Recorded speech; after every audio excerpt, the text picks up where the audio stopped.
Good evening, breeders. Let's go. Right, welcome everybody to the next webinar.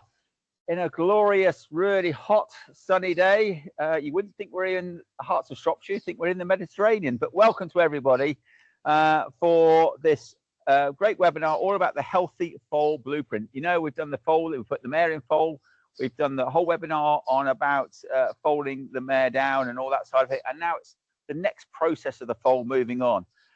So you've got so much again onto you tonight, and thank you everybody for tuning in on that side of things. But it's the healthy foal blueprint which we're talking about. Let us know where you're watching from. We have got an amazing lineup tonight.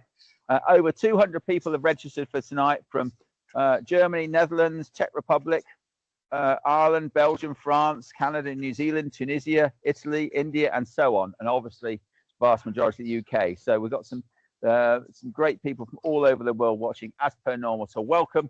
I must learn all the languages sometimes. I think I should learn a different language, a hello and a different one. How do you say hello in Irish then, Rebecca? Do good. Do good. There we go. Anyway, we've got, as always, we've got a great team behind us tonight. We've obviously got my brother Edward, who's going to come on in a minute. We've got Rebecca, Taylor, Queelan. We've got a new person tonight. We've got Morris, you know, Rebecca's other half, long-suffering other half. No.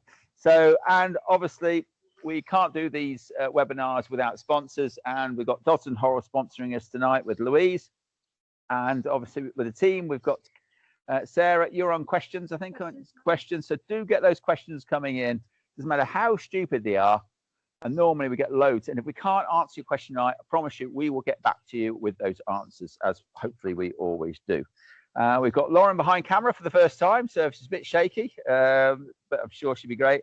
And obviously got Ollie back at ground control at the nerve centre, making sure everything runs smoothly as well. As always, we have a giveaway tonight, and we've got care of Dodson Horrell. You might not even know that yet, but we've got a Shore Grow Dodson Horrell bag of feed. We've got foaling and care foal, a 2-day course at Twemlow's, very kindly donated by Edward. These courses are brilliant, I have to say. Edward's been running for years, and it is really the A to Z and everything you need to know about foaling. And they also do another one after that about care of the newborn foal. So what's on tonight? We're looking at the newborn foal, the health. What is normal during the first 24 hours? You've gone through all this work getting your mare pregnant, having foaling down, and it's so essential. These tips and tricks really can help that foal get a good start in life.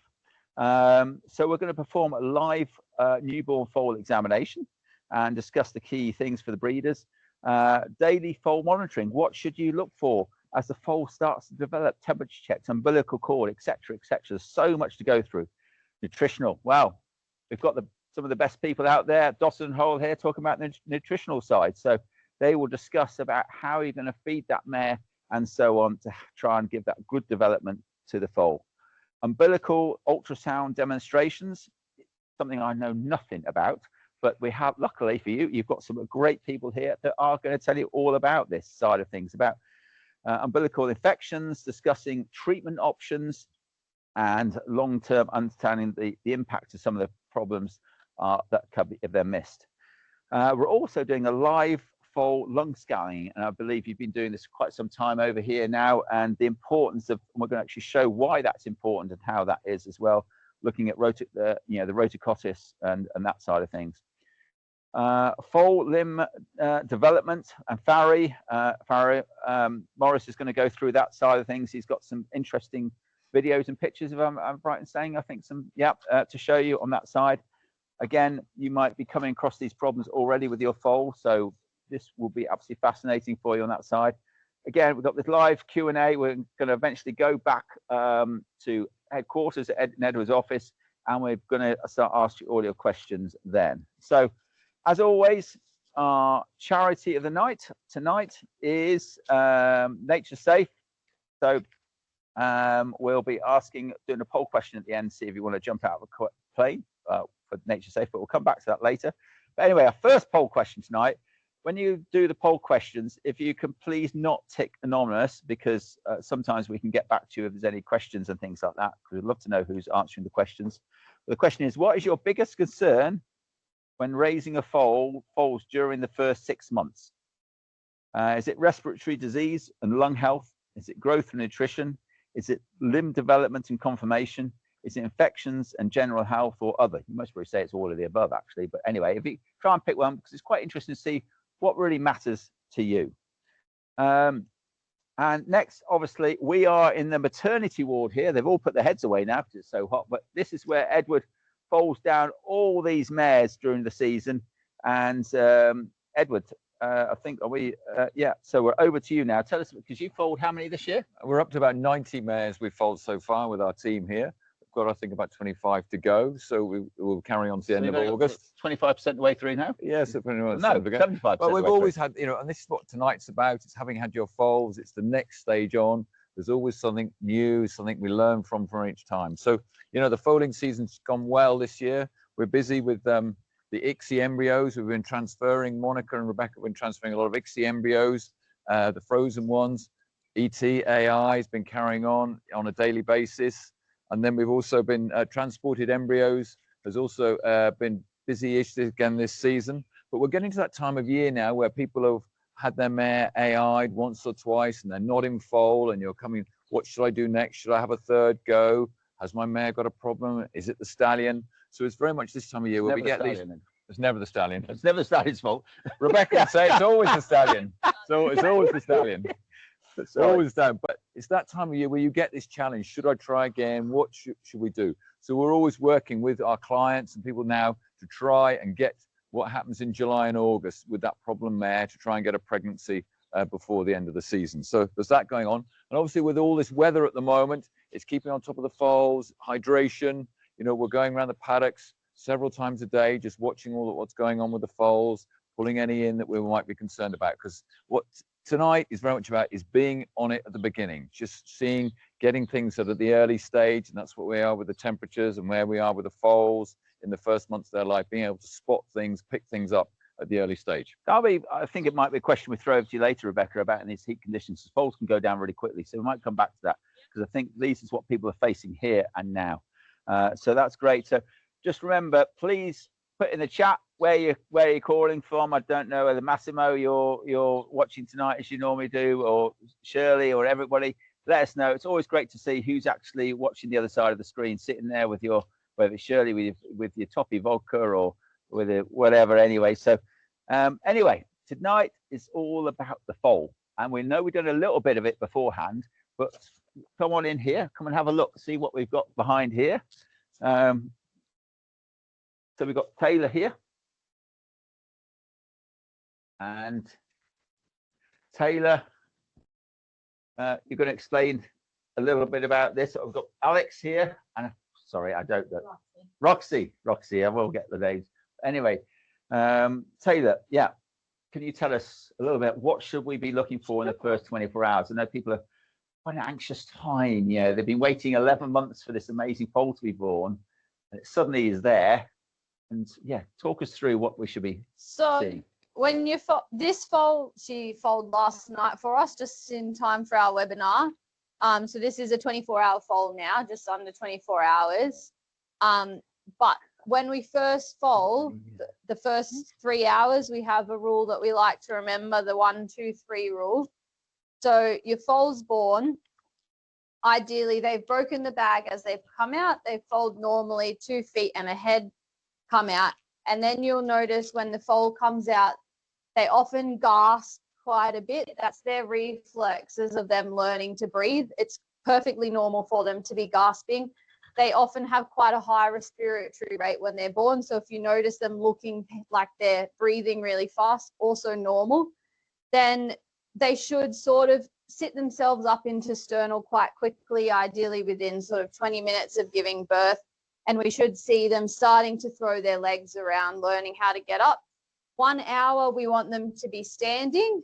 2 hours, we want them to be on the suck, so drinking from the mare's udder.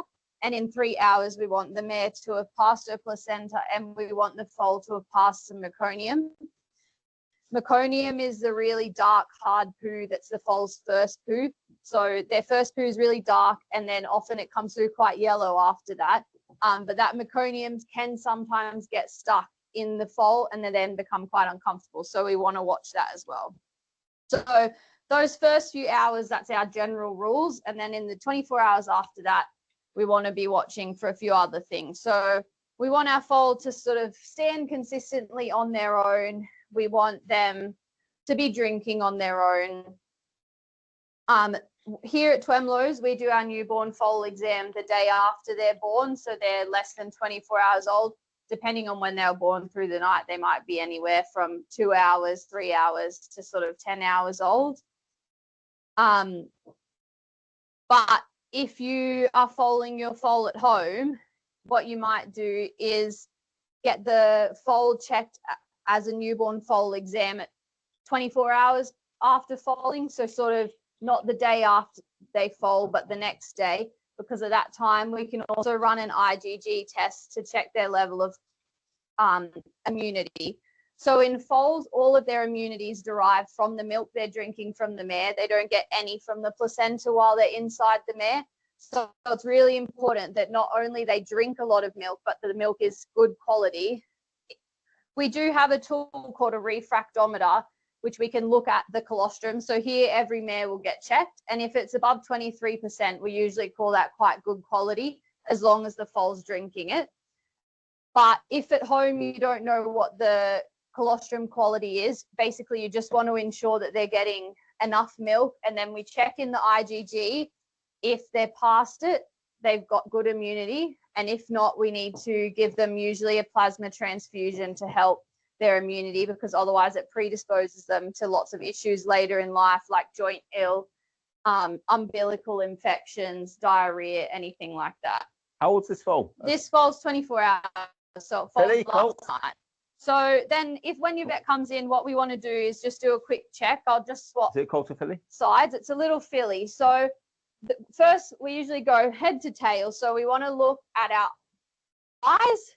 So we want to make sure that the eyelids and the eyelashes are pointing out. It's not uncommon for them to have their eyelashes rolled in and rubbing on their eye.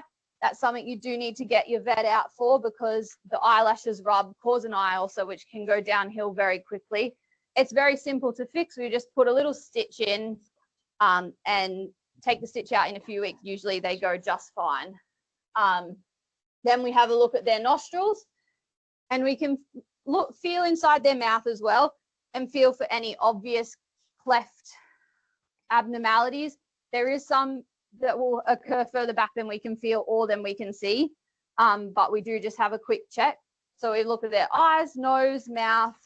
With the nose as well, we want the owner to have noticed if there's any milk that's come out while they've been drinking. Then we move back to their ribs. So that foals can break their ribs as they're coming out of the mare. So what we can do is have a feel down, and what we're feeling for is if there's sort of any crackling, any pain. Foals are wiggly, so moving is not necessarily a sign of pain. And then we have a good listen to their heart and their lungs, and listen if we can hear any obvious abnormalities. A little heart murmur is quite normal for a newborn foal. But we don't want to hear any, gross gurgling. We then, making sure we've got clean gloved hands, we can have a look at the umbilicus. So we have a little feel around the umbilicus, not touching the end. Feel if they have a sign of hernia, how thick we are, check for any hematomas, anything like that. Then we come to the back here and we can take their temperature. And what we're doing also at the same time as we're taking their temperature is checking if we've got any abnormalities of the genitalia. So sometimes foals can be born, very rarely, but again, like without an anus, without a vulva if it's a filly. So we want to check that. This one's a filly, but if it's a colt, we want to have a feel up in the inguinal area to see if we've got a scrotal hernia or anything like that. Then we come round, we've done our foal front to back. We come round to the mare and we just have a quick look at her vulva to see how she is. So a little bit of perivulvar swelling, like this is normal, but if we've got a big tear or something, it might not be repaired straight away depending on how big it is, but it's definitely something to let your vet know about.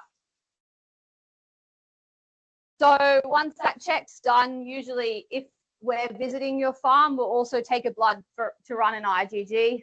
Depending on what sort of IgG we run, some tests you can do on farm, some you have to take off, and depending on the result of that will depend whether we have to implement any other interventions to help the foal.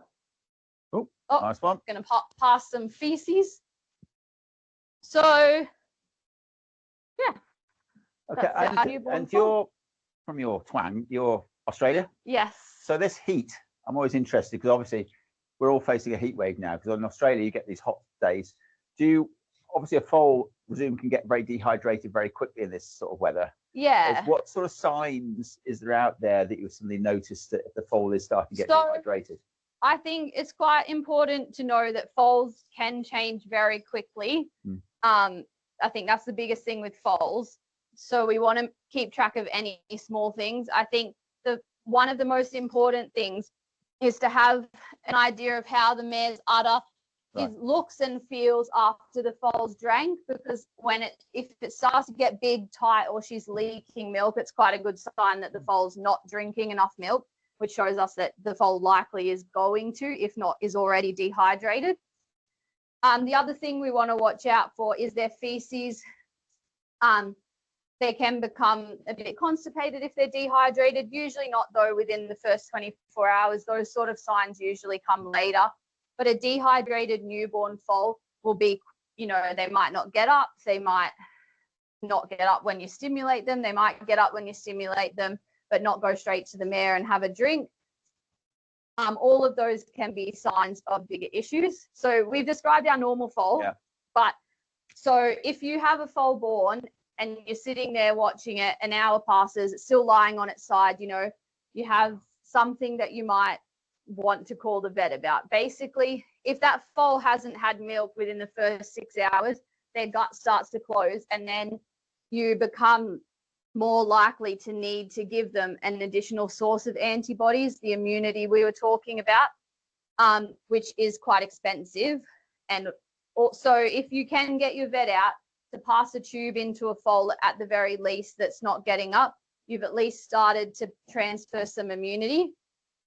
There is, so when a foal's born, you can have more common things, less common things. You can have things like angular limb deformities. So we'll have a quick look at their legs when they're born. So this one's pretty good, but lots of mild angular limb deformities will fix themselves in the first few weeks of life. The rest Morris will be talking about later tonight in greater detail, but the vet will have a look at them when they come out. Then there's less common things like you can have a dummy foal. Lots of people will have heard about dummy foals. Dummy foals come in lots of shapes and sizes. You can have a dummy foal that doesn't want to drink but is doing everything else normally. They just don't have a suck reflex. Still an issue because we still need them to be drinking, but in every sense of the word, otherwise they're being normal. Or at the other end of the spectrum, you can have a dummy foal that won't stand for 3 days and is seizuring on the ground. Those ones often do a lot better in hospitals. So if you have a foal come out that you're worried about, you can ring your vet, but sometimes hospital is the best place for a foal because so much more measures can be taken. So the other thing with normal or not normal foals is a foal shouldn't be showing signs of discomfort within the first 24 hours. So if you've got a foal that is rolling, a foal looks very cute when it's lying on its back with its legs in the air, but that is a sign of colic in foals. So if a foal's lying on the back with the legs in the air but not rolling, also a sign of discomfort. Anything like that, you definitely need to call your vet out about. Any signs where you see them stretched out, straining to urinate, you need to call your vet, because any one of those, it's hard to distinguish for a lay person, but it could either be the foal's colicking because of an intestinal issue, the foal's colicking because it hasn't passed its meconium and now it's got an impaction, or the bladder can be ruptured as the foal is born and now it's leaking urine into its abdomen, which is uncomfortable for it. So it's colicking because it has abdominal pain for that reason. So all of those are definitely reasons to call your vet. Yeah, we're going to ask you about foal training, you know, and that side of things. So yeah, I think you've covered that now. Yeah. Great. Well, that's amazing. Thank you. I mean, it just went on and on and on. I think you could be about 3 hours, couldn't you? Yeah, there's lots of things we could be but I think talking that's about, covering the basics. and a very cute foal for it. And he's been very patient. And I think he most probably wants the milk bar. But yeah, again, I think that's really good to get across in this hot weather, because we know how these little feathers can go down very, very quickly, much quicker than obviously the older horses. So it's just being aware. One other thing with them being so small, we have normal vital signs.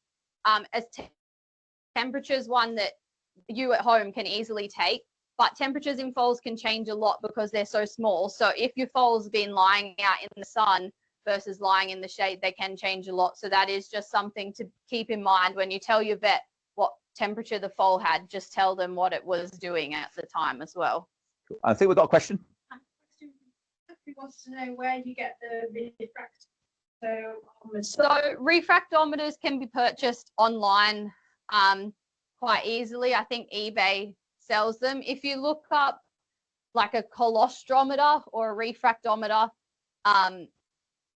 refractometer for milk colostrum, they should come up. I think, I'm not sure off the top of my head how much one costs. If not, we can email them back. We'll get Indy to do that. Yeah, that's fine. Yeah. And they want to know what measurement reading for least when you need to call the vet, and the best way you need to maybe potentially take some cholesterol and freeze. So the refractometer reading goes up to 30%. If it's sitting over 30%, that is great colostrum. If the mare has a big udder and the foal's had a big drink, you could then potentially milk from it. It's about quality and quantity though. So if you've got 30%, we can let go of her. She can have a drink. If it's got 30%, but the foal isn't drinking it, or the foal's got a small bag, then we might not want to milk her. Or the other thing is the foal's not drinking it, but you've already called your vet, you might milk it out so it's ready for the foal to administer. On the other end of the spectrum, I think sort of that 23%, getting under that is getting to the level where you'd probably be expecting a failed transfer of passive immunity. So especially if you're sitting like 19, 18%, you really do want to be administering some other things. The thing is, not all vets will have stored bank of colostrum. So at this age, well, if it was born last night and you checked it, it's a few hours old and you know the colostrum's not good, you have a choice of either finding frozen colostrum and using it, or waiting until the foal's 24 hours and testing its IgG and being prepared that you might have to administer plasma, because it depends. It's fine to know that colostrum's not good, but we need a way to fix it. Here we've got stored frozen colostrum, so we can give them the frozen colostrum either in a bottle or by tubing them, depending on how the foal is. But if you don't have any stored colostrum, then it might be a case of just knowing that you're going to be in store for a plasma. Great. Well, thanks very much for that. That's so informative. Is this your favourite time of year? Yes, summer. Is it? Yeah. Do you look forward to the end of the season? No, I like it. No, I came over here, didn't I? Yeah, I was going to say you do double dose. Yeah, triple dose when I go back. Dose. Great. Well, thanks so much. So informative. Just a question, another poll question. Do you currently use a dedicated foal or young stock feed during the first 6 months of life? Yes, from birth onwards. Yes, once the foal begins eating independently. No, I rarely rely on mare's milk and grazing. On the third one is I'd like some advice on the best feeding program. So that's our tenuous link over to Louise from Dodson Horrell. So come on over and we'll go and have a chat with her about the D&H feed. Hello. And here we are set up, very barn-like. Yeah. Very aesthetic. Very aesthetic, yes. And as you know from Stallion AI and obviously Edward here, we very much feed the Dodson Horrell feed. And I know the boys look amazing on it. But yeah, the mare side, tell us a bit more about the feed. Louise, on that? Yeah, so obviously we've just been hearing about how important colostrum is, and that really does start with feeding the mare correctly, particularly in the run up to foaling. So there's three key areas I like to break it down to. The first being body condition. So it's really important that we have that mare in a healthy body condition score in the run up to foaling, and that we maintain that then post foaling. You know, it's really important that she's a healthy body condition score. We see quite commonly that people will often like to build their mares up coming into foaling with the expectation they'll then drop off during lactation. But that can lead to some complications. If you have an overweight mare at foaling, not only is she a little bit more prone to foaling problems, but overweight mares also have less colostrum and poorer quality colostrum. So actually making sure that your mare is in a good, healthy body condition score at foaling is really, really important. But then it's really important that we maintain that healthy body condition score as she runs into lactation. Lactation is really energy intensive, and it is quite common for mares to start to drop off a little bit. So it's really important that we make sure we're providing adequate energy into the diet at this time as well. But it's also really important that we maintain dietary balance, which is the second thing I really look at with a brood mare. So making sure that all of her macro, so her protein, energy, fiber demands are all met, but also the micro elements, so your trace elements and your minerals are also adequate. Things like vitamin A, vitamin E, copper, zinc, iodine, all really important for the development of a healthy foal.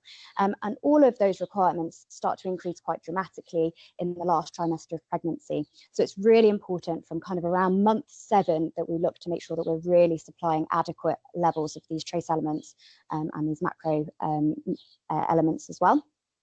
And then lastly, the other thing that we really look at for mare health in particular is digestive support, but that does follow through into foal health as well. There's some new emerging research that's come out in the last couple of years looking at microbiome diversity within the foal and how important that is to longevity and health and performance later in life. And actually it's really important that we give those foals a really good start by making sure that they have a diverse microbiome early on. And one of the ways we can do that is through supporting the mare, but also making sure that we've got the right feeds in place from early on. So when we're looking at what to feed the mare, for a lot of mares, especially during early pregnancy, a good quality stud balancer should be all that they need. And for some good doer mares or mares that are a little bit overweight, a stud balancer might be all that they need all the way through their pregnancy. But what I would say is we probably just need to up the feeding rate of that a little bit as she comes a little bit closer to foaling and certainly through lactation, just to make sure her demands are met. Otherwise, for a lot of mares, a stud cube or a stud muesli would be most appropriate, just to help keep up with those energy and particularly the protein demands.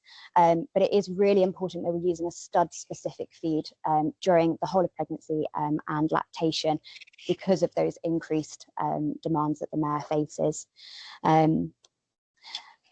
So what sort of would you say is the biggest feeding maybe mistakes that people might make in the first 6 months? I think that people have a lot of, I think people worry a lot during the first 6 months. I think remember to keep it simple. Remember that we need to have good quality forage and a good quality stud feed, and monitor your horses regularly. So monitoring mum and monitoring foal regularly to make sure that they're growing at nice, healthy, steady rates. You know, we don't want to see foals that shoot up and grow really quickly. That can lead to developmental problems later on. But we also want to make sure, as I said, that we keep that mare in a nice, healthy body condition score as well. But one problem that we come up against quite a lot is maybe the mare isn't producing enough milk, or maybe really sadly we don't actually have the mare in the picture. And in those instances, we might want to first off have a look at the dietary balance, make sure she's got enough protein and energy in order to produce enough milk for the foal. But sometimes it can be down to genetics as well. So sometimes we might need to have a look at supplementing the diet with something like our Equilac mare's milk replacer, which is specifically designed to help support foals to give them a good start and make sure that they're happy and healthy. Happy, healthy horses. Happy, healthy horses. That's yeah. always the goal at Dodson and Horrell. Yes.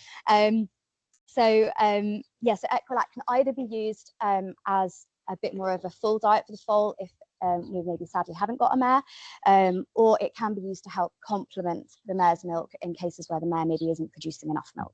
No, thank you, Sarah. Sorry to drag you out. You have a question?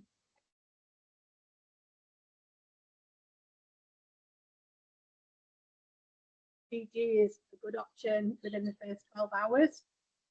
I'm actually not familiar with that product, I'm afraid. Don't worry. I'm Yeah, that's fine. afraid I can't comment on that one. But we can Yeah, have a look. we can come back to you on that Yeah, one. yeah. Even if you've got a good doer mare that doesn't actually normally have any feed, should you be giving them something else as well? Yeah, certainly. And I would say this is something that we come up particularly with maybe more native types. It's quite common for them to just be kept out at pasture. And quite often that's enough in order to maintain their body condition. But as I've just been saying about, it's not just body condition score that we need to be worried about. We need to be making sure we're meeting these trace element demands and quality protein demands. And often grazing alone or forage alone can't quite keep up with that. So that's where something like a good quality stub balancer, DNH Sure Grow is a really great option in these instances. And it won't be contributing to excess body condition, but it will just make sure that we're meeting the demands of that mare, but also of that growing foal as well. So we use it with the stallions as well. Yeah, Okay. it's a great multi-purpose product. Yeah, I know it's something you're really pushing. It's great product. Yeah, yeah, it's brilliant. Yeah. Well, thank you, Louise, for that. I'm just saying, I'm afraid Louise has got to go haymaking now. So she's going to shoot off. But do get those questions coming in, because we will file them over to Louise afterwards, and she will answer those questions if that's all right. More than happy to So do that. please don't worry. Please get those questions in, and we will answer them as we go along. We do have another poll question up. Again, please don't leave it anonymous when you're answering these questions. Would you be interested in a personalised mare and foal nutritional plan for your breeding program? So yes, I definitely would, and obviously then Louise can get back to you. Possibly I'd like more information. I already work with a nutritionist, and no, okay, thank you. So we'll come back to you on that. Yeah, brilliant. So we're going to leave this yard now. We're going to play a very short video because we've got to hot foot it, literally 30 seconds, and we're going to see some amazing foals, a little bit older now. So we'll see you in a second.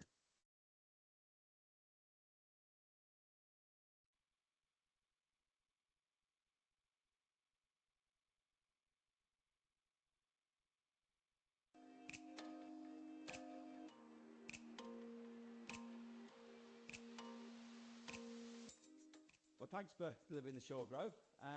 So do you want to come and say hello to Big Star while you're here? Yeah, that'd be great. Feed for him. And let's go and see the boy. So Tullis, Stallion AI is a world-class equine fertility centre. The work you do here is really interesting. Can you tell us how important it is to have a partner like DNH for a business like this? It's absolutely vital. We want to get the most out of these stallions, and really, if they're not being fed the right feed, at the end of the day, the product that they're going to give us, the semen, may well not be as good a quality as we'd like. So having the right partnership when it comes to feed and nutrition is absolutely critical and vital to make sure the product that we need out of us, these stallions, really gets those mares involved. And we couldn't do that without partnering up with people like DNH.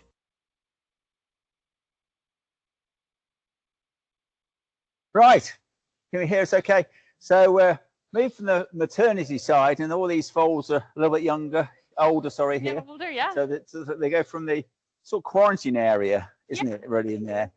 Yeah, it's a quarantine area and now we've got these amazing boxes here. So this is your sort of second maternity, or they're growing up now. Sorry side, I would say, yeah. So what goes on here, Rebecca? Yeah, so once they've had their newborn foal exam, they've passed on that side, and the IgG is passed, then they can move around the back. One of the major reasons why we have two separate yards is because of herpes virus. So those are pregnant mares, so we have different staff, different everything. And then once they pass the IgG, we then move them back here. The front yard, all of those boxes are regularly power hose, disinfected, everything up in that part is really clean. So we try not to move anything back here where there's more movement of horses in and out until they have passed that IgG, and we think that they might be hopefully a bit stronger. I feel like we're in an aviary at the moment. I have a bone to pick with you, actually. Oh God, we're doing this live on air, are we? Two amazing vets this season. You just met one, and Tullis has them jumping out of a plane tomorrow. Oh, we're talking, yeah, but you've got to come and jump with me at some point. No chance. Well, we'll catch you. Yeah, definitely go through that again. But yeah, all I can see here is all these little foals dotted around. Yeah. And we've got some very special ones down here as well, haven't we? Yeah, so for the first 2 weeks, especially after they're born, we want to be keeping a really close eye on them. So they do start to go out. Their turnout depends on how good their legs are, and we are going to talk about that a bit more.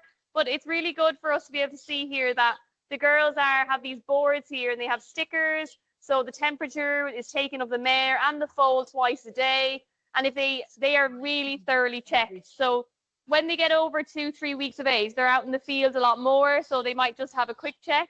Whereas when they're in here, someone will be doing a full visual check of the foals twice a day. So this is all these rows will have full thorough exams. They'll have their bums washed, they'll have their temperatures taken, everything looked at twice a day. A little coloured one there, yeah. And yeah, we do have a really nice special one down here that we're going to look at. Yes. So this is I've been told about this one. a Shako Bay foal. Shaka Bay foal, and we're going to show a video afterwards about that. Not yet, but so yeah, Shaka Bay, he's with us at the moment, is he, Sarah? But not for much longer. Going home tomorrow. It's Bolesworth. So yeah, anybody at Bolesworth, please look us out. If anybody's going to be there on the cocktail party, I'm actually jumping in, skydiving in. So yeah. Oh my God. I know. Yes. What could possibly go wrong? I definitely won't be doing that. Yeah, so, but anyway, yes. What's going on? Because this is a look. We're going to have a look at the foal in a minute. But this is a Shaka Bay foal, which has been so popular, and I would say an amazing stallion. But yeah. So what we're going to do here. So Taylor talked about the first 24 hours. So in the first 24 hours, we're looking for the foals that can get up and drink. If they're not doing that, potentially they're a dummy, or bladder rupture from the foaling when they're straining, like she said, or meconium impactions where they're not passing their meconium. When we move past that stage, we have another big list of problems that we have to face. The biggest thing that I get asked about by the girls on the farm and by clients is definitely diarrhea. Yeah. So everyone is nervous about diarrhea, and you're right to be nervous about diarrhea, and it's really important that we talk about it tonight. But it's also good to know that 75% of foals in their first 6 months of age will get diarrhea, and that is totally normal.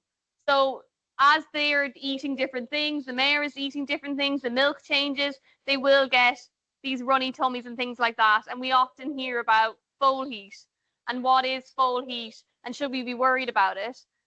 We know that foals tend to have this runny poo diarrhea in the first 10 days old. 99% of the time it doesn't need treatment. We do keep a close eye on it. What I say to clients is if you're new to it and if you're nervous and your foal has diarrhea and you're not sure, just ask your vet to come and have a look for peace of mind. But if you think, oh, it looks bright, it looks happy, it is got very runny poo, it is totally normal to maybe have an advice call and just watch. So if it's getting up every hour, it's having a good drink.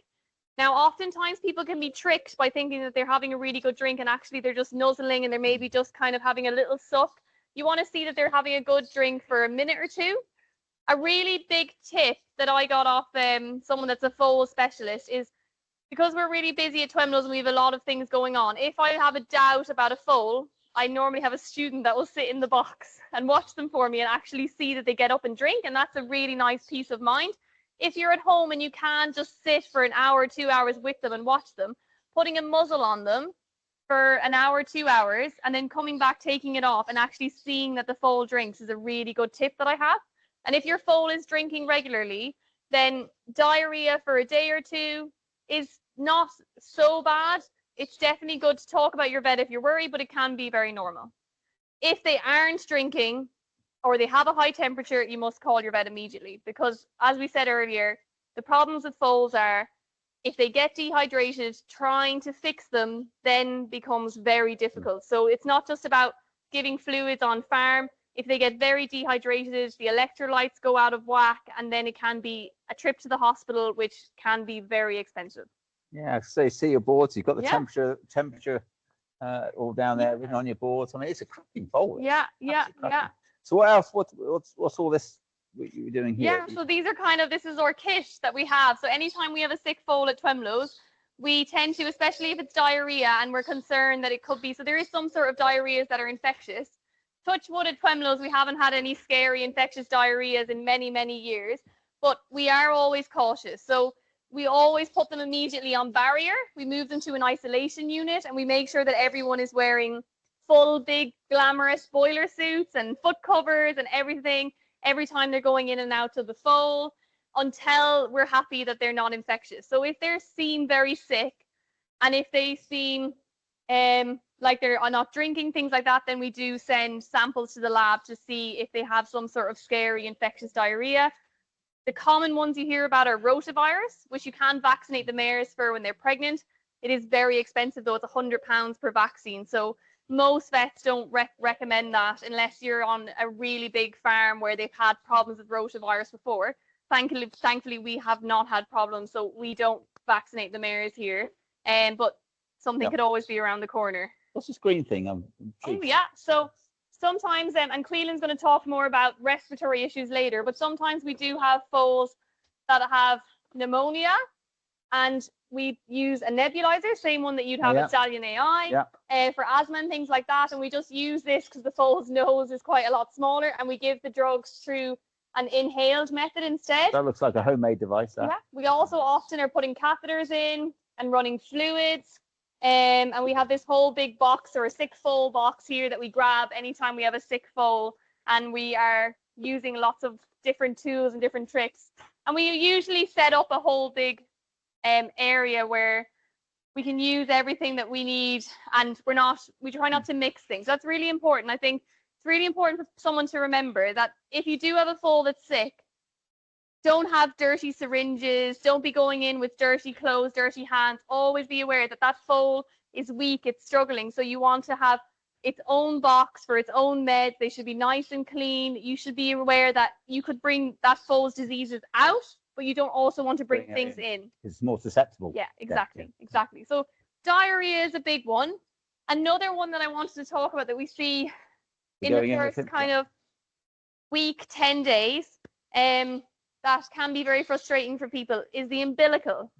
So the umbilical normally starts out bigger than your thumb, and it should continue to get smaller. So I use my thumb as the initial size, and it should get down to within 10 days, 2 weeks, to smaller than my baby finger. Okay?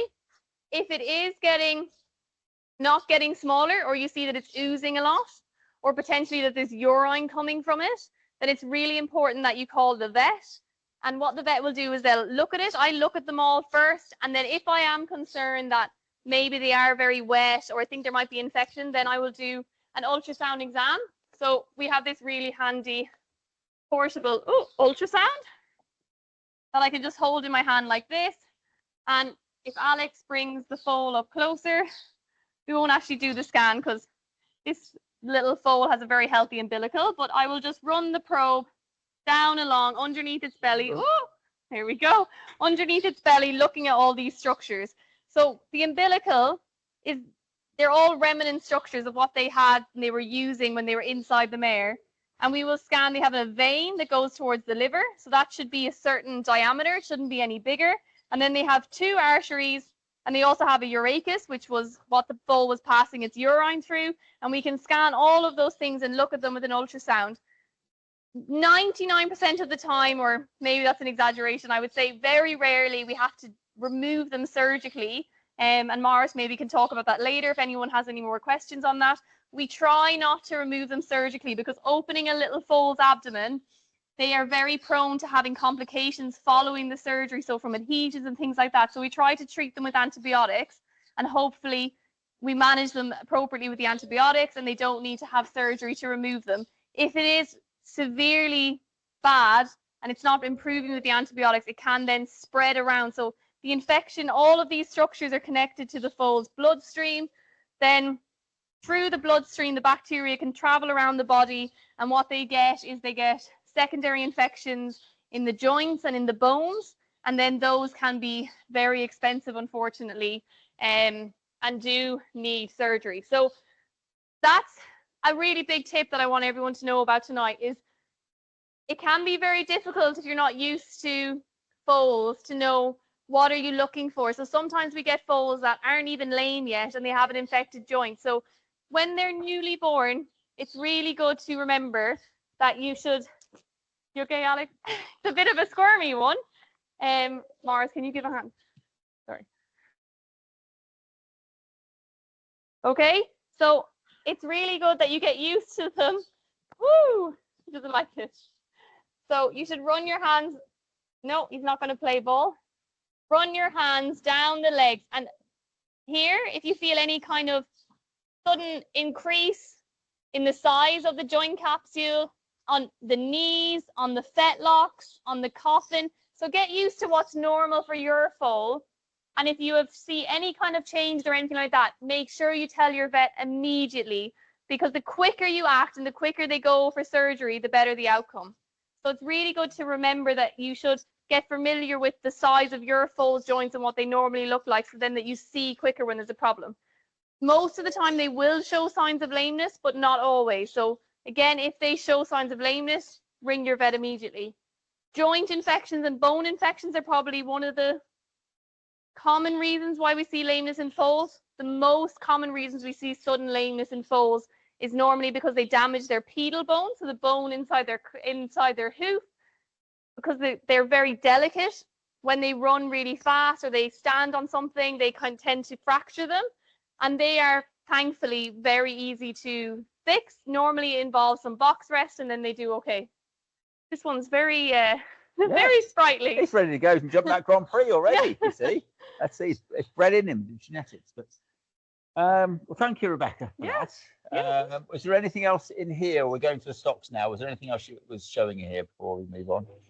Gone through everything. I think that's okay. Hopefully we get some good questions later. But yeah, the diarrhea, I think, don't be, overly. It's good to be worried and act fast with diarrhea, but also know that it can be normal is the big thing. We thought you would like to see now this foal that's getting a bit feisty now, ready to go, is by Chaco Bay, which is obviously a phenomenal, one of the El Shira stallions, which is absolutely a mint stallion, really. It's every time it comes here, it's virtually nearly every day it's been sold out, isn't it? It's only been short here. I don't know whether we're having it back again this year. Oh, that's it. But we've got plenty of frozen, haven't we? Yeah. And it's really good. So we're going to head off to the stocks. Ollie, if you can cue, we've got 30 seconds, I think, video just showing Chaco Bay doing his stuff.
We're on, are we? Oh, God. I'm doing a bit of housekeeping here. So we are now in the stocks, as you can see. So again, another poll question. Do you routinely use veterinary ultrasound screening to monitor the health of your foals? Yes, as part of our management program. Occasionally, if it's a concern, only when advised by the vet. No, but I'd like to learn more. So you've most probably, if you've seen one of our webinars before, you've most probably seen where we are in the stocks at the moment. And this is where they do obviously all the scanning, the inseminations. We even got where they do the embryo transfer and everything else here. So, right, who's taking Squealing? Is that right? Did I pronounce it right? Yeah, you did. Well done. It's only taken about 6 months to get your name right. No, it's not easy. So Queelan, yeah. Tell us what are you going to go through now? What are you up to now? So here at Twemlow's, we screen all our foals from 4 weeks old for rhodococcus. So once they turn 4 weeks of age, we'll bring them into the stocks and we'll just scan their lungs. It only takes a couple of minutes to do, and it's just important to kind of keep on top of it so we can catch anything early. Rhodococcus is... Yeah, what is rhodococcus? So it's a bacteria that lives just in the environment, and it causes respiratory disease in foals. So we try, with our lung scans, and it's fatal, isn't it? If it's that it can be. If it's not caught early and you don't get on top of it, it can be quite serious. So with our lung scans, we try and catch any changes inside before we see them outside. Right. So we have a foal here, so we can Guys. demonstrate. So, It's not even one here's been prepared earlier. It's actually happening live. so we just wet them with a bit of alcohol, and then with the ultrasound, we go in between each rib space, and we can see what it looks like. So the bright white line that you see here, that's the pleural surface. So that's the surface of the lung, and we just run down in between each space and look for any changes. So any comet tails. And if you any to see abscesses. something with, what would it look like if it So we actually have a picture of a foal that we've been treating that has rhodococcus. So you can see an abscess. So it is one we prepared earlier. Yeah. So that's quite a nice example of what it looks like. So this kind of dark circle there, that's an abscess. And so we take measurements of them, and we have a book where we note down any changes for any of the foals. And so I was quite interested because it's an area that I know very little about, but you know, you've got hundreds of foals here. How often do you suddenly see that? Is it? So we don't see it that often. Yeah.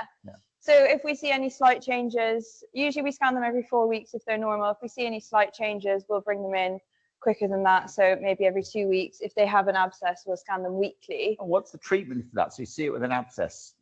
So we can do a procedure called a tracheal wash. So we put a little bit of fluid into their lungs, take it out again, send it to a lab to find out which bacteria it is and what antibiotic is sensitive. And then we can put it on antibiotics. Yeah, it's good. Not all vets will do that. A lot of, like, I know that I would have, like, know about Freeland and presumptive diagnosis of rhodococcus. So based off these images, we decide that it is rhodococcus. So we do with Femlos because we've got so many, and because we've got vets, we have the time, and it's quite an easy procedure to do.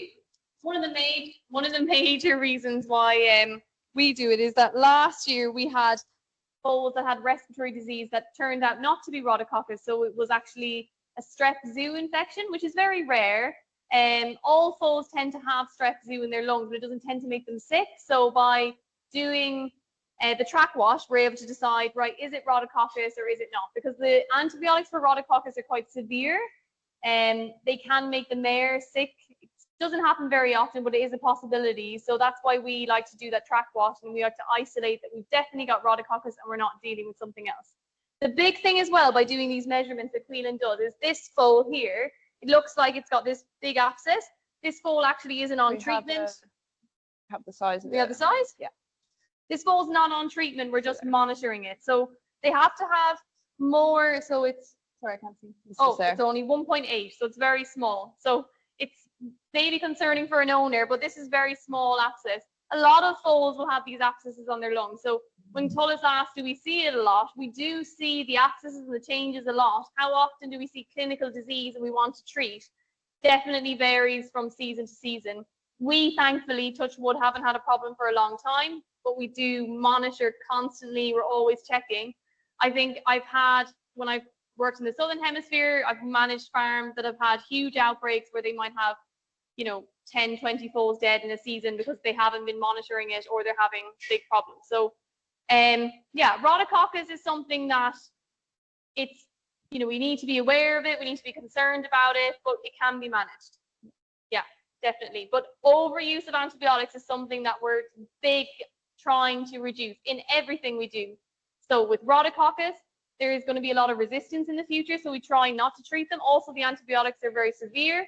That's the same for diarrhea, all of these kind of things. So Chris Proudman, I doubt he's listening tonight. He's a very amazing clinician at the University of Surrey. He used to be at Liverpool. I don't know if Tullis remembers him from when he was there, Chris Proudman. He has published some research that says that actually giving antibiotics to foals, those foals didn't go on to be, had less likely chance of being top athletes compared to foals that did have athletes when they were born. So I get owners all the time saying, and even the girls in the yard say, oh, I said this foal's not right, but you're not doing anything. Giving antibiotics isn't always the options. There's lots of other things to do. And sometimes it's good to let foals fight things a little bit themselves before we just jump in with antibiotics. But that's saying that we don't want to entirely, sometimes we definitely want to use them, but it's just knowing when's the right time. You've got my mic. Very passionate about antibiotics. Sorry. We've gone through, obviously we've done the umbilical side of things, have we already? Yeah. Because that's all on here, an infection. Yeah. Was Maurice going to do something here, or is it more next door? Because you put on here, I think it's next Oh, door. oops, Morris next door. I don't think Morris is big on. No, you've got it. It's experts. So again, get your questions covered. Yeah. Yeah. Oh, well, that's a good one. Yeah, I think potentially. So the big thing about rhodococcus that I find fascinating, and that clients ask me about all the time is, but you've got this foal with an abscess, Quillan and Rebecca, you know, where is it? Is it quarantined and things like that? So rhodococcus is everywhere. So if we were to bring in test the air now that we're breathing rhodococcus. It doesn't matter if we've got a foal in the room that's got it, it doesn't have it, it is everywhere that we are. There is some reports to say that if you've got drier, dustier areas, so like if there's an area around a feed trough that's very dry, things like that, that those foals, that they're probably potentially areas that are more high risk. So I think if farms are having a problem, it's often you'll hear the vet saying, okay, you need to move them more often around and don't have them kind of constantly. So move the feed bowls around every day. Try not to have them lingering around these dusty areas. Great. Okay, so is that it? Yep. Right. Well, thank you very much, Rebecca. It's great to see. And this is routine, is it here? Yes. Yeah. So I think that's what to point out. This isn't just sort of we're worried about it. This is carried out on every foal, is it? Yes, it is. Yeah. Once they're a month old. Wow. Can I add one more thing, actually?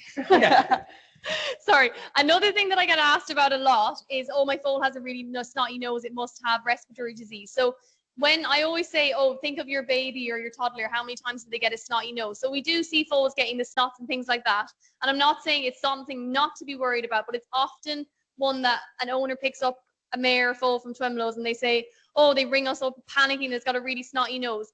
A lot of the time, actually, a snotty nose is something that's just, you know, the common cold running through, and we don't have to be too worried. I think when we're really worried, it's high temperature, increased respirate, snotty nose, and a cough. So, you know, a lot of different things. A lot of the time, a snotty nose is hopefully nothing too much worried about. They need to have other things going on, but definitely call and speak with your vet.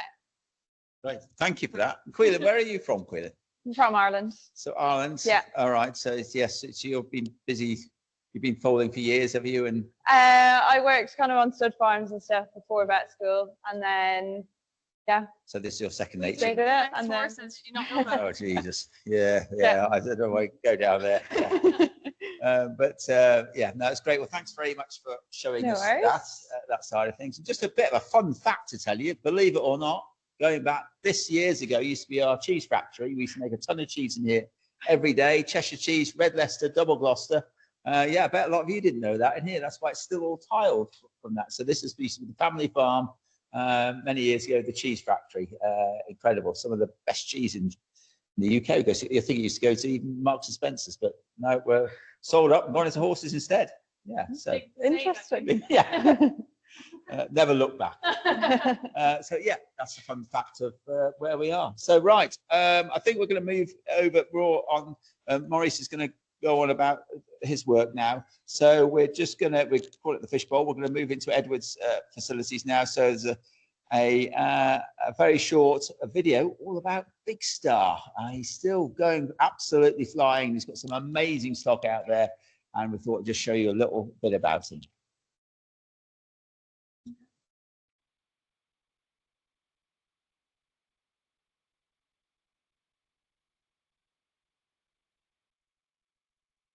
The legacy continues. He conquered the world, double Olympic gold, a stallion whose name became legend. He has global acclaim. He is Big Star. Chosen by breeders across the globe for power, for pedigree, for proven performance. Big Star, the bloodline behind tomorrow's stars. Big Star, available worldwide through Stallion AI services, fresh, chilled, and frozen semen. Proven performance and outstanding fertility, trusted by breeders, proven in sport. This is not the end, it's only the beginning. Big Star, where legends begin.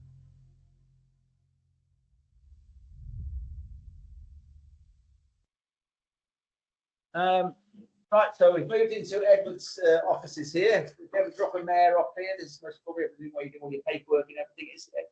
We try and avoid paperwork. Yes, I know the paperwork. But we're joined today by Maurice, who is Rebecca's other half. So it's a dream team, really. But Maurice, you're at Liverpool, is that right? Yeah. Just explain a bit about your work that you do. Yeah, so I'm currently in the University of Liverpool, Leahurst Equine Hospital. I've been there for the last 4 years, so I've specialised in equine surgery, so predominantly working with both soft tissue and orthopaedic cases daily, whether it be colics or full orthopaedic or more challenging cases like fractures. Yeah, so thoroughly enjoying it and going well so far.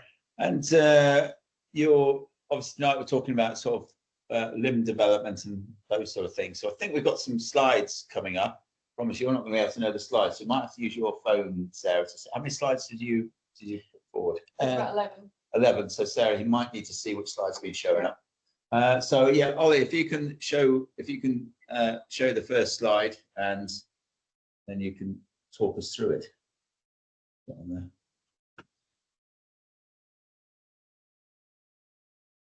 You got us. You on there? What's showing? It's the first foal with the Yeah, so this is a newborn foal, a very young foal that is showing an inability to walk on one of its forelimbs. So it's what we call contracture of the forelimbs. So this is what we call a flexure limb deformity. So it's really important, I guess, for any owners out there to assess angular limb deformities and flexure limb deformities. And the main difference between them is how you, which side you assess. So angular limb deformities is a deformity of the limb, basically where the limb is deviated either left or right. In this case, it's a deformity where the tendons are contracted. And obviously you can see from the video that the foal is unable to extend its limb and walk normally. This is really common in newborn foals. Your vet at the newborn foal exam should be able to identify this. It's really important to try and get on these early because, like most things, early intervention helps in the long run. And in general, this can be managed conservatively. So whether it be analgesia or splinting or bandaging to correct a flexure limb deformity like this, normally they actually have quite a good prognosis provided we get active with treatment quite early. You might be able to go on to the next slide. Next slide. Oh, we're on to the next slide. Are we on to the next one? Not showing on there, Sarah. Can you see? Oh, there we go. Oh, yeah. Yeah. So these are examples. Yeah, that's great. These are examples of splints that may be used in studs, or Rebecca will be very used to, and Taylor and Quillen will be very used to applying these on a day-to-day basis. So essentially, we use these for flexure limb deformities. The reason being because the tendons are contracted. Think of them they're quite tight tendons, and what we want to do is relax them. So by applying, whether it be a splint or a bandage, that actually relaxes the soft tissues in the lower limb, and it helps quite rapidly to treat the contracted tendon in this kind of a case. And I think if we move on to the next slide, we should be able to see following treatment. Is that the next one? Yeah. That's the last one. And again, on.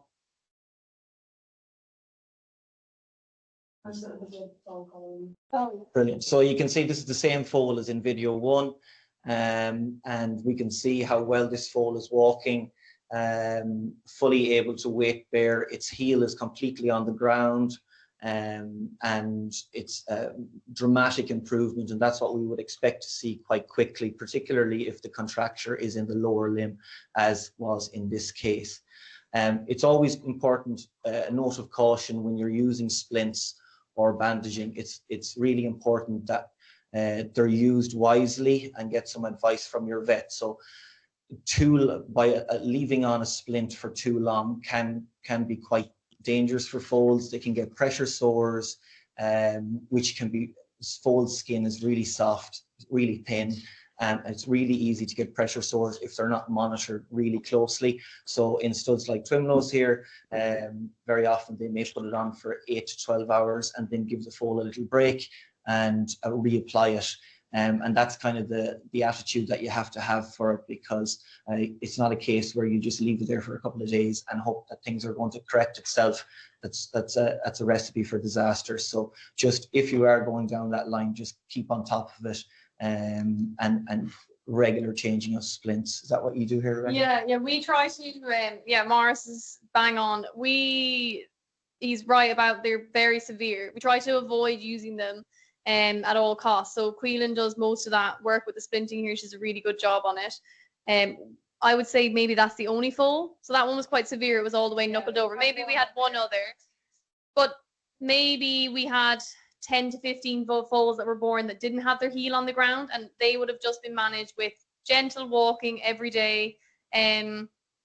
We always have to worry about, so they're pulling with their back, the tendons on the back, then they can damage the tendon on the front, which we have had with a foal this year. So not letting them just go out and run, because that is when they'll damage those extensor tendons on the front. So just letting them do. So the girls in the yard normally aren't impressed with us when we say, oh, can you walk them 4 or 5 times a day for 5 minutes? But things like that, and normally within a week, without splints, without anything, they're perfect.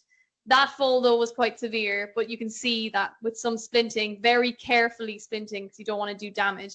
It came right. It also did have oxytetracycline. I don't know. Yeah, so oxytetracycline is something that maybe you might have experienced before with vets giving foals that have contracted tendons. Essentially, it has quite a good anecdotal use in terms of, or success in terms of laxity or creating more laxity in the tendons. Other things that are important though with foals in terms of conservative management would include physio, certainly for less severe cases, daily physio.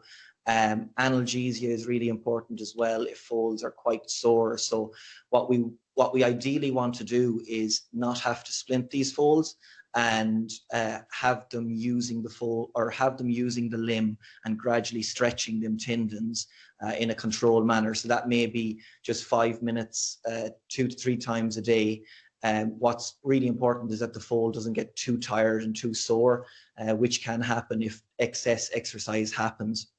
The knock-on effect of that is you can kind of go in the reverse direction in terms of more contracture due to the foal's pain. So usually small, short and frequent exercise is really important in the more, we'll say, milder cases where splinting isn't required. Right, next slide.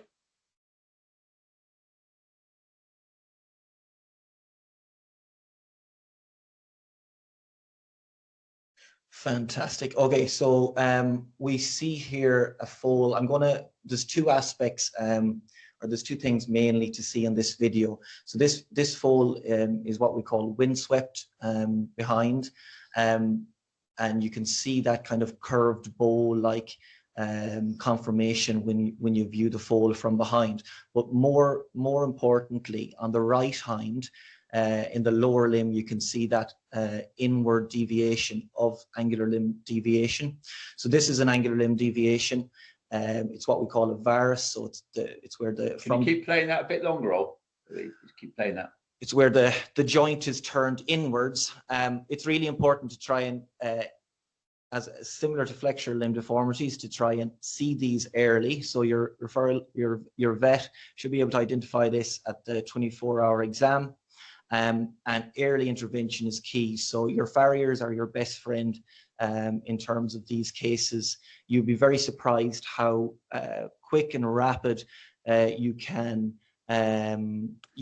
improve this situation by early intervention with farriers, whether it be trimming or applying some shoe extensions in the appropriate place. So, for example, with this case, a shoe extension would have been applied laterally, and you'll see in the next slide. Next slide, looks quite severe, that. Yeah, it's quite severe. So this is the X-ray of that region. We can see, you probably can't see that, but it's 15 degrees deviation. So that's we would regard that as quite a severe deviation. Normally, 3 to 4 degree deviation is relatively normal in foals, and we accept that. But anything certainly over 10 is quite abnormal.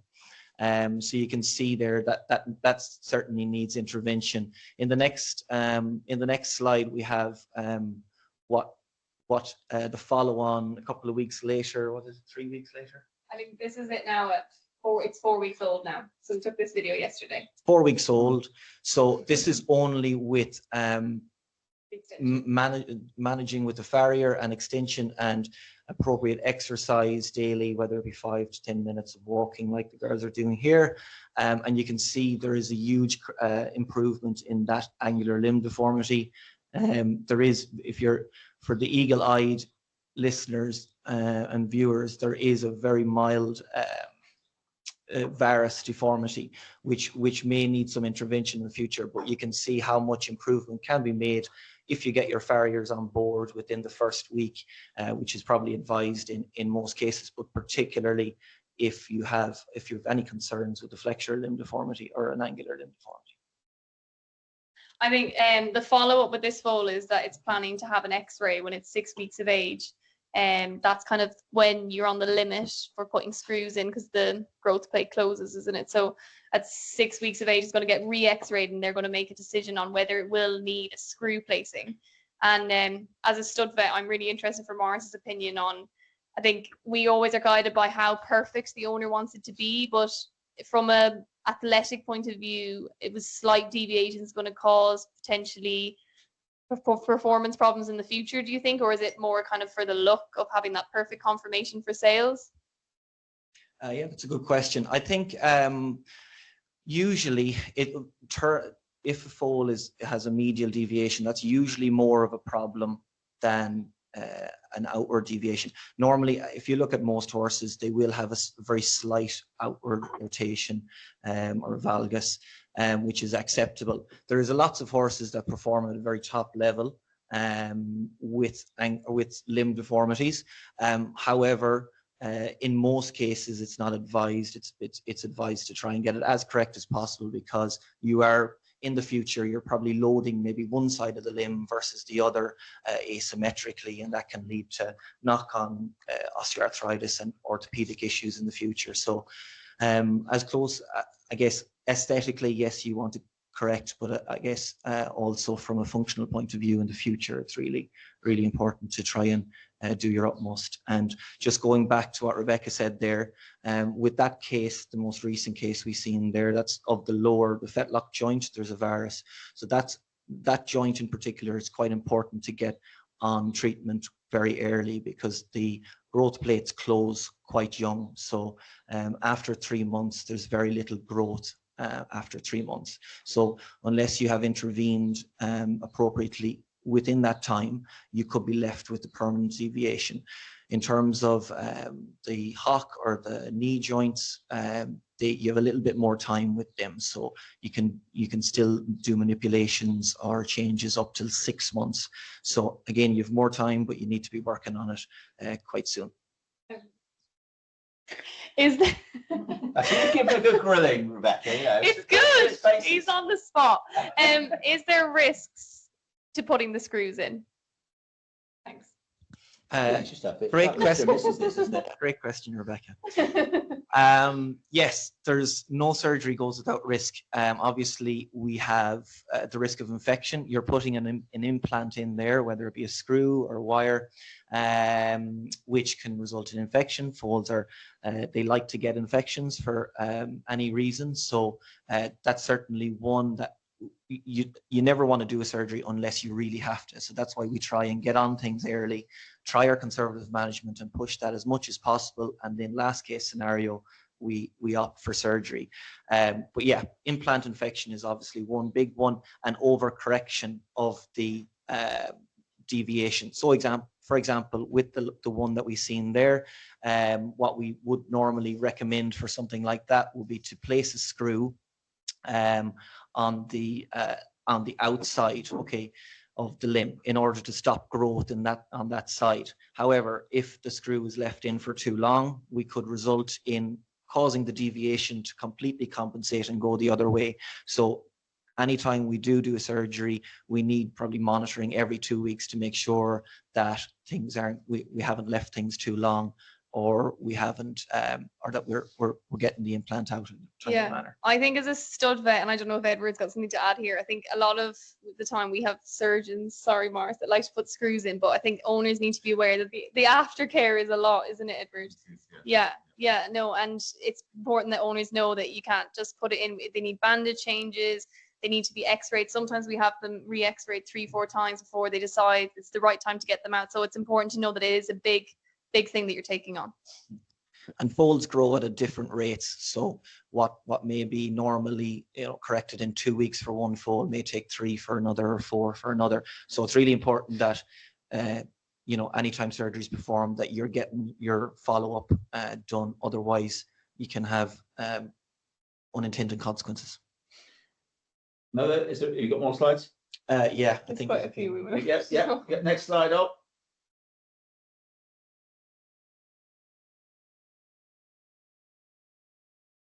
Oh, it's the laxity. Yeah, so this is just a quick one. I think this is probably one of the more common. This is windswept foal. So I'll briefly just outline this. This is what we would call a windswept foal. Okay. No, sorry. That's fine. I think we've seen the windswept foal from the last one anyways. This is a case of laxity. This is probably one of the more common I guess, flexure limb deformities that we see in foals, particularly young foals. You'll see that the fetlock is quite dropped and low to the ground. So essentially what's happening here is quite the opposite to the contracture. The soft tissues and the tendons are essentially weaker than they should. They're more lax and they're allowing more movement through the joints.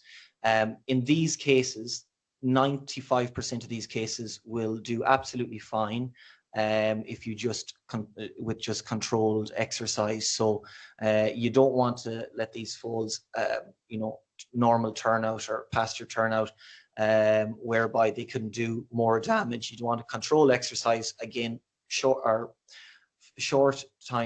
amounts of time, more frequently, to build up the strength of the tendons. And majority of these foals will do absolutely fine with that. The only caveat is if the skin is touching the ground of the fetlock, or if there's any irritation against the ground, they can, as I said earlier, foals can get really bad rubs because their skin is so light. Sometimes you need to apply a little dressing to cover that. I guess the only word of caution would be do not bandage these limbs, because that will cause more laxity, and that would be the opposite of what you want. Thank you. Yeah, I have a question relating to that actually. So if you've got a foal that has got limb deformity, what bedding do you use in the stable or the shed? What's the best thing to use? Good question. Feel free to jump in here for the experts that are bedding the shed. But I think it's important to, so for a flexure limb deformity, what you don't want, so the foal is struggling to protract the limb as it is. So I think it's important probably not to have very heavy bedding, that may limit the movement even more so. And I think straw for me is more beneficial than shavings. Shavings can be quite abrasive, especially on foals. So straw bedding generally is just a little bit kinder on them and helps prevent any skin abrasions from occurring. The foal in the slides, just so everyone knows, it did have heel extensions. I don't know, was it shown in the photo, but we did have an extension on its heel. We don't often have to do that. Most foals are born with some amount of laxity. That's why in the first, especially 2 weeks of age, they normally just don't get turned out. It's because of this weakness. They get strong very quick though.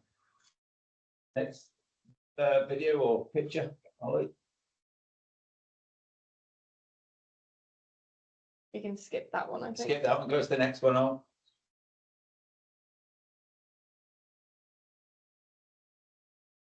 it? It's dark grey hawk, isn't it? Right? Oh yeah. No, it's not. No, it's not. Yeah, on the grey horse. So yeah, the grey horse or grey foal. This is a really nice example of angular limb deformity from the knee. So it's a carpal valgus. You can see the rotation or the outward deviation from the knee downwards. I guess this one is a really obvious example. It's not as obvious in some cases. My main advice in terms of newborn foals would be there will be a degree of deviation normally in foals, and that's because they're quite narrow chested. And the natural thing is that they will deviate slightly from the knee. So as I said earlier, 4 to 5 degrees is completely normal. It's when they go, more deviation or more severe deviation, like 10 degrees, is when we really need to be stepping in early. As I said earlier as well, with the knee deviations, you have a little bit more time or grace period, up to 6 months, where you can really work on these in terms of correcting them.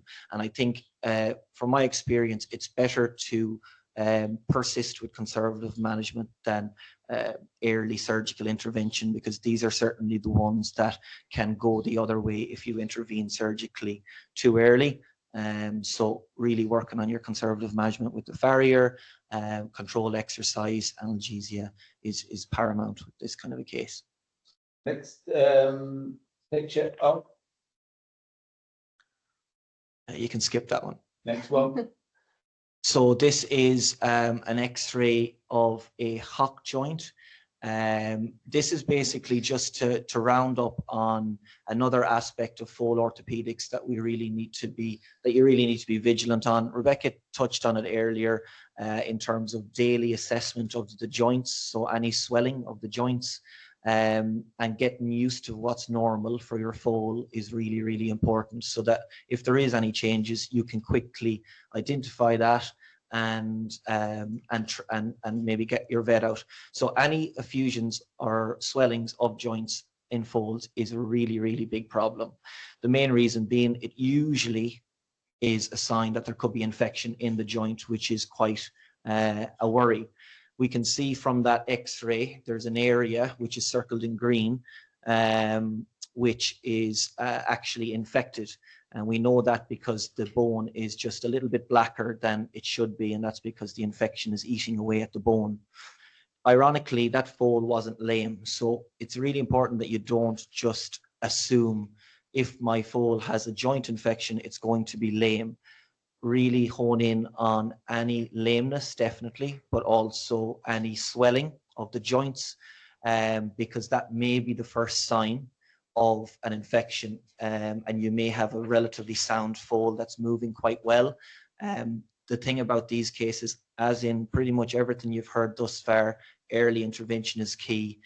By the time it gets into the bone, it's really, really difficult to treat, and ultimately can be quite costly for the owner and for the horse's long-term future. So early intervention is really key, and by every day feeling and palpating the joints and getting used to what's normal is the way that you're going to identify whether there's something that you're just not happy about. Don't just rely on lameness. That's basically the main takeaway from that. Some more pictures, or no? I think we're done. Yeah. That's it. Right. Just finishing up on the angular limb stuff. Morris and I are qualified a decade now, which is mad. But yeah, I just wanted to say that, and Edward will add to this as well, that it's changed so much the management of foals' legs since we qualified. When I qualified as a stud vet my first year, I think we did on the farm that I worked on, a bit similar to Twemlow's in Ireland. We did 5 or 6 periosteal strips. That's where they actually scraped the bone to try and reduce the growth on one side. And we were doing a lot of shock waving. We weren't putting as many, I don't think we were putting as many extensions and doing as much farrier work as we are now. And now periosteal strips are a thing of the past, Morris? Yeah, I would probably agree about it was 10 years ago when it was quite popular, quite fashionable.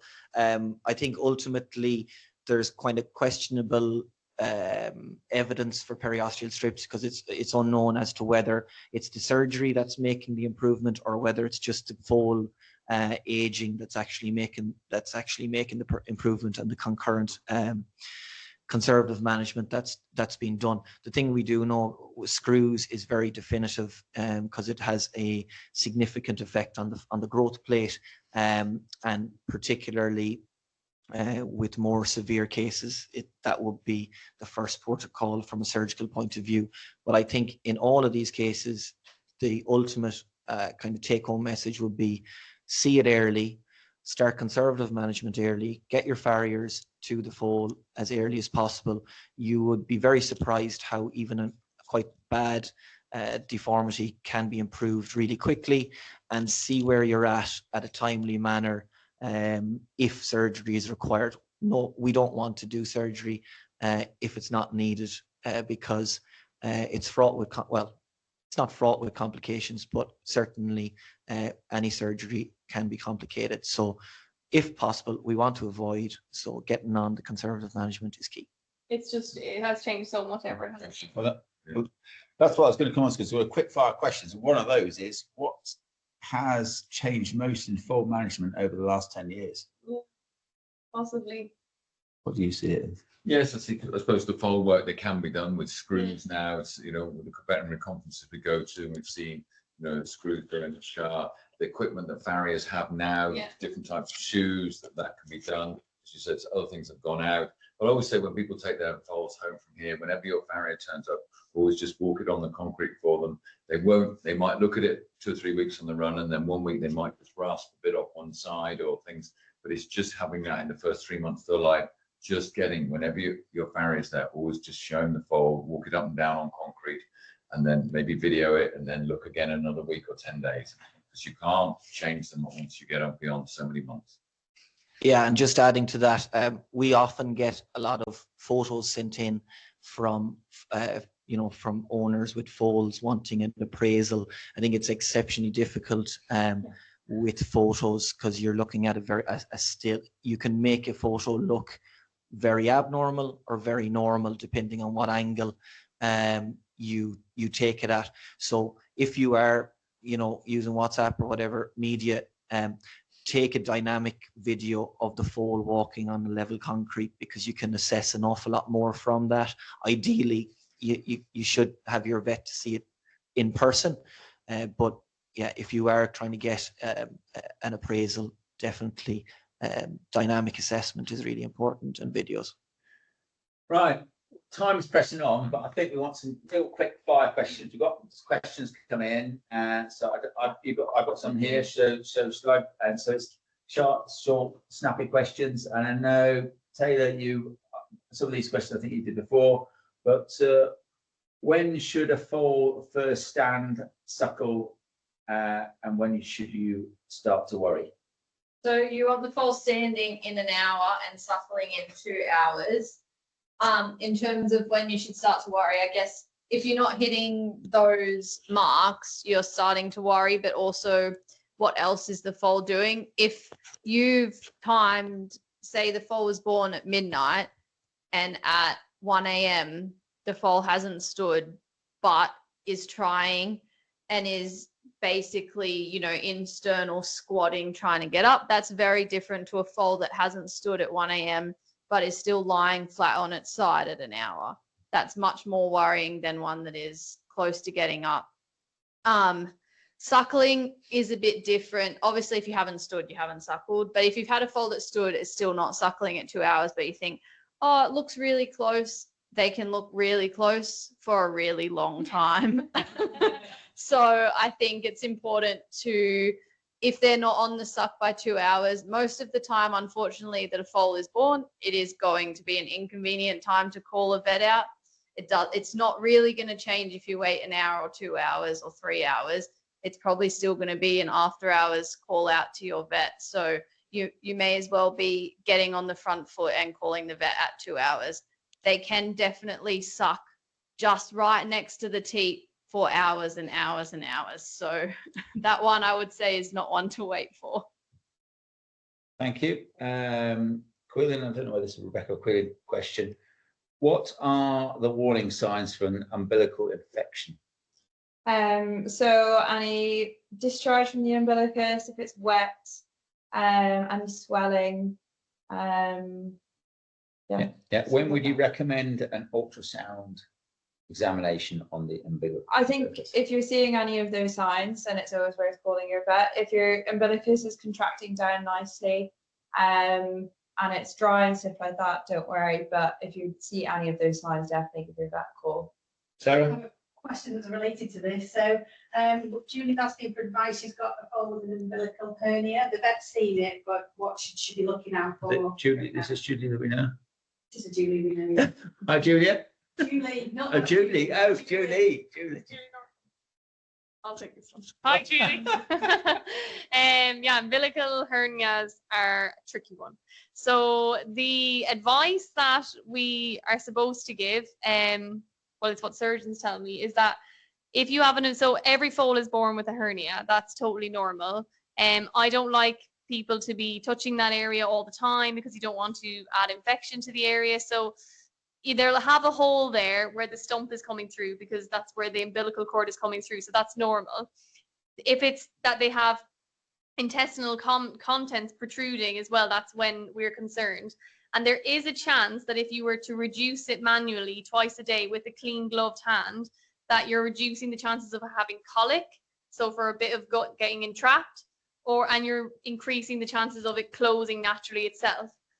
Now, I have to speak the truth, and I have never reduced an umbilical hernia manually twice a day on any foal in my 10 years as a stud vet. Have I ever had one had colic? No, but it is possible. So if you have the time and you're an owner and you think the foal will tolerate it, it is something that you can do. 99% of the time, though, they do close and resolve themselves within the first 5 to 6 months of age. If they don't, what we do tend to do is put rubber bands on them. Is that recommended or not? I think it comes with some risks. The other thing that they do, it would be referred to Morris at 5 or 6 months of age. And if it hasn't closed, the hernia hasn't closed, and then they would do a hernia op.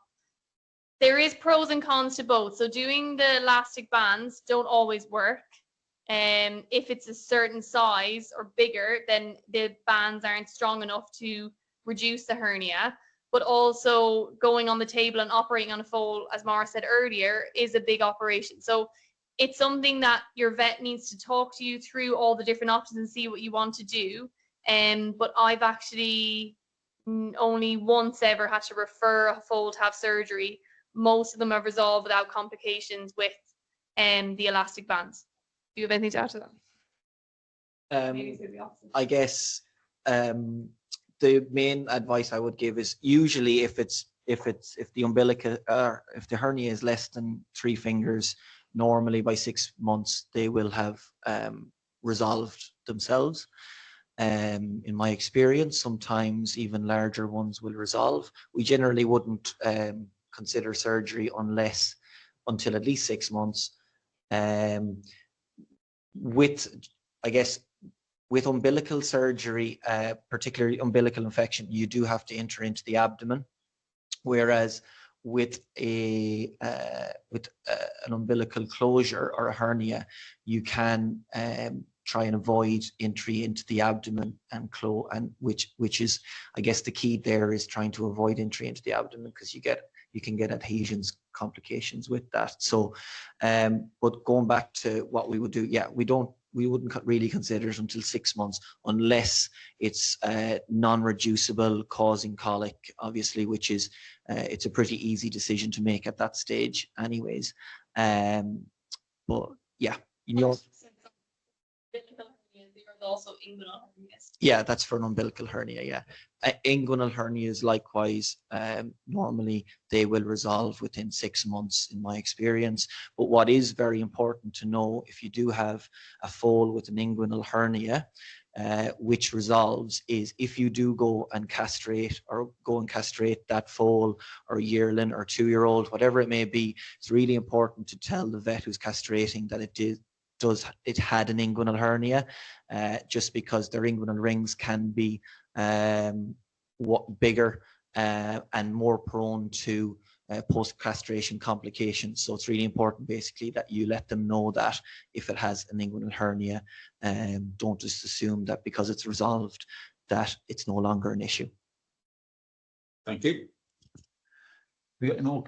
So I've got a few more here. Is yeah, can a foal have lung disease without coughing?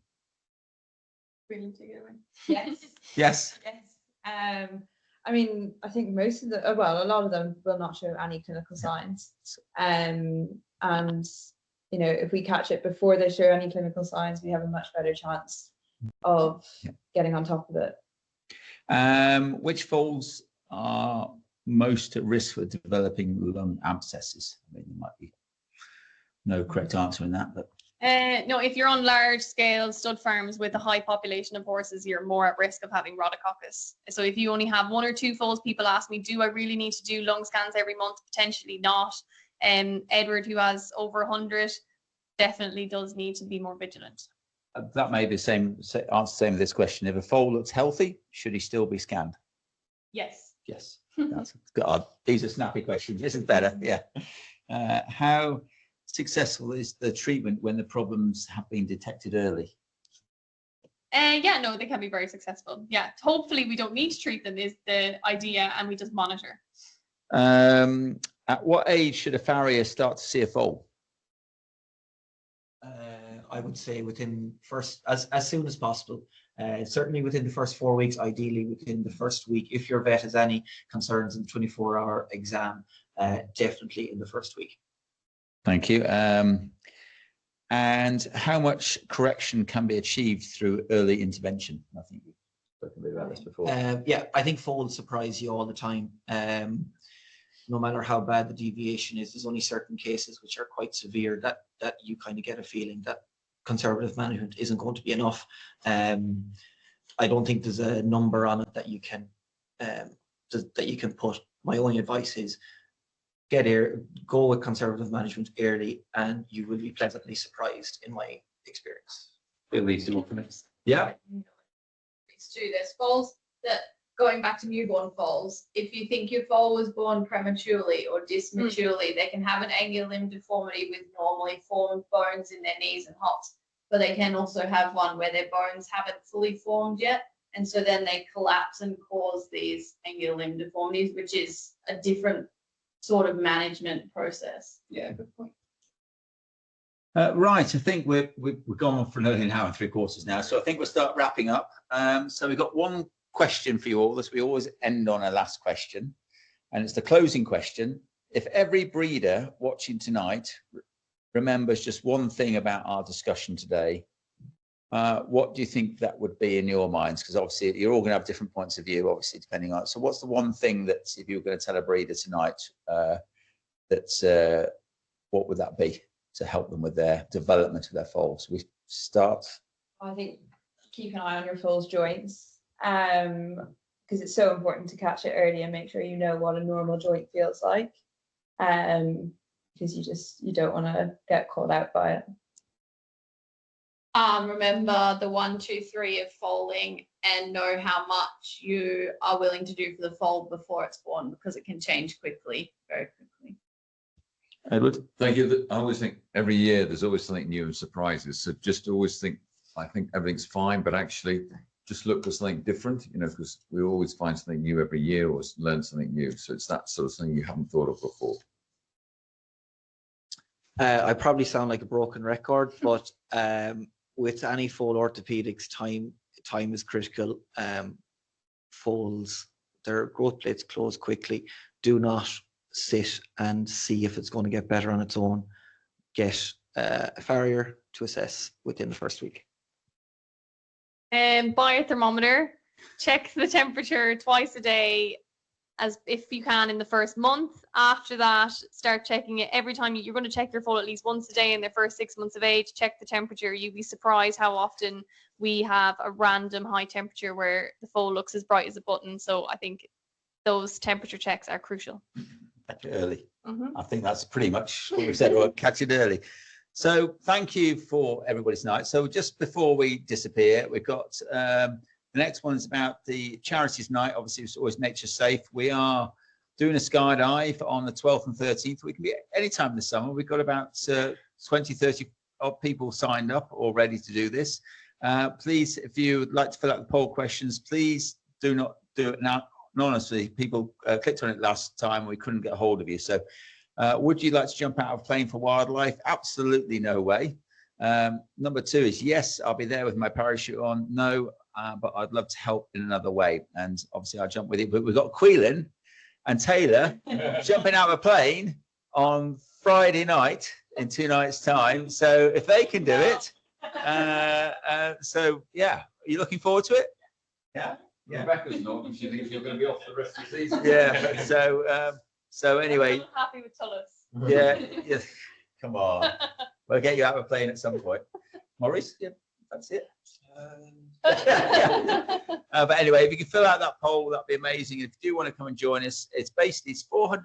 That's all you got to raise. You get the skydiving for that, and you raise a load of money for Nature Safe. So what could be possibly to say no about that? So, and I will even push you out or jump out with you or whatever. Anyway, so so on that side of things, just wrapping up, we are now pick a winner, and we have a winner. We have a winner. It's Mia Robson. Mia Robson, congratulations, Mia. You have won your bag of Shore Grow and your Care of the Foal with Edward. You've gone Foal on for the two-day course. Yeah. 2-day course Wow. in March next year. Right, very I thought it was 1 day. For other people wanting to do that course, what do they learn? What's Basically, the folding course on the first day, it's very much lectures.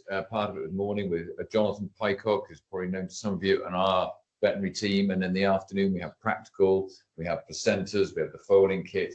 The stub manager's doing a talk on what she experiences with the foaling and her foaling team. So that's very much the first day. And then the second day is very much care of the foal, what to look at weaning, vaccinations. We have Simon Curtis, who comes, who's probably one of the country's leading farriers from Newmarket. He does presentations and lectures. Then he goes outside and looks at foals with you. So there's lots of practical. Dodson Horrell come along and talk about feed.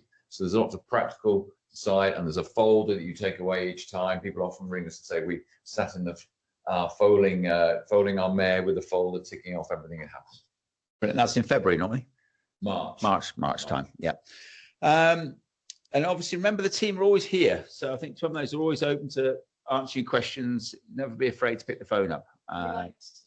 They like to talk. Well, I've got found that out tonight. Obviously, I haven't been able to get a word in edgeways. Just want to thank you all for watching. I really appreciate that. We can't put these on without. The next ones are going to be most probably October, November time, Sarah, aren't we? We're going to have a whole list. I think we're going to try and do one a month through the winter. But this is the last one for the summer, so thank you. And just want to thank you for the team. So, thank you, Edward, for hosting us tonight and providing the pizza, which is always a win here. We've got Taylor and Queelan. I never know which way around it is, but it's one of these two here. I should most probably gather that. I've got 50-50 chance. So thank you so much for your knowledge. Honestly, it's incredible listening to you. I'm always learning so much. Come over from the other side from Stallions, and it's always inspirational listening to you too and how you're getting on. Maurice, new boy on the block tonight, and it's great to hear. Honestly, incredible listening about the work you're doing at Liverpool and the foal corrections. And I think this will resonate with so many people out there. So thank you for that. Of course, the wonderful Rebecca. Crikey, yeah, it's amazing how all that knowledge is in there. Yeah, enthusiasm. It just never stops. I feel we could bottle it up and post it out to everybody. Everybody is so much wiser. Honestly, absolutely incredible. So thank you to that. Just behind the scenes, obviously, we've got Sarah, who literally organises a lot of these things, puts the storyboards together. As you all know, this takes a lot of work. Just doesn't just spring up and happen. And we've got Lauren behind the camera tonight. So it was a bit shaky tonight. She's the one thing. Not at all. You're perfect. No, I said if it was. No, not it was. No, you were absolutely star tonight. And obviously we've got Ollie, who was pushing all the buttons in the videos. And obviously we got also Louise, who came from Dodson Horrell. Have I missed anybody else out? Yes, yourself. Oh, thank you. Yeah, and I think these videos will be online. We do on the website. We do push it out. But at the end of the day, we can't do this without it. So many different countries watching, so many different people, and we really appreciate, obviously, everybody watching this. So thank you. Good night from all of us, and we look forward to seeing you sometime in October or November for the next webinar. Good night. Thank you.